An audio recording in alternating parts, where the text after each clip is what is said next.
আমি একজন চাকুরিজীবী। পরিবারের পছন্দে ৮ মাস হলো বিয়ে করেছি। দাম্পত্য জীবন ভালোই চলছিল। কিন্তু কালকের রাতে যা দেখেছি তা কাউকে না বলতে পারছি, না মুখ বুজে থাকতে পারছি। কাল রাত ৩টায় আমার ফোনে একটা কল আসে। আমি ফোনটা রিসিভ করতে পারি নাই। ফোন ব্যাক করব কিন্তু আমার ফোনে ব্যালেন্সও ছিল না। তাই আমি আমার স্ত্রীর ফোন থেকে কল করার জন্য তার ফোনটা হাতে নিই।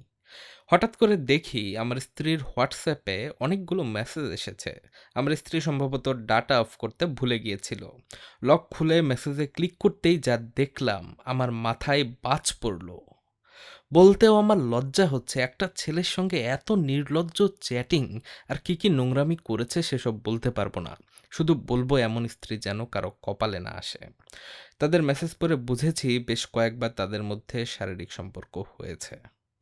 এখন আমি আমার স্ত্রীকে ডিভোর্স দিতে চাই, কিন্তু বিয়ের সময় দেনমোহর করা হয়েছিল ৫ লক্ষ টাকা। আমার কাছে বর্তমানে এত টাকা নেই, আমার ব্যাংক অ্যাকাউন্ট জিরো। পরিবারকে কিভাবে জানাবো ভেবে পাচ্ছি না।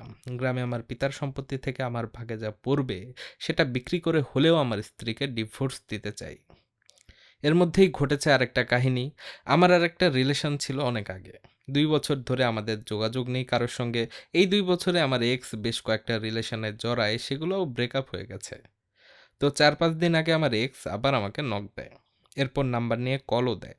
ও অনেক রিকোয়েস্ট করে আমাকে মিট করার জন্য। আমিও রাজি হয়ে যাই দেখা করতে। তো গেলাম এক জায়গায় নিরিবিলি কথা বলতে। ও তখন ওর একটা বান্ধবীর বাসায় যাওয়ার কথা বলে। তারপর মোটামুটি জোর করেই সেখানে নিয়ে যায়। সেখানে ভুলবশত আমাদের মধ্যেও শারীরিক সম্পর্ক হয়ে যায়।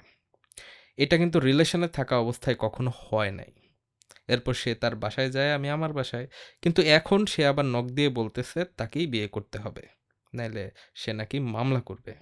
আমার তো কোনো ইচ্ছা ছিল না ওর সঙ্গে শারীরিক সম্পর্ক করার। কিন্তু সে ধরতে গেলে এক প্রকার জোর করে আমাকে রাজি করিয়েছে।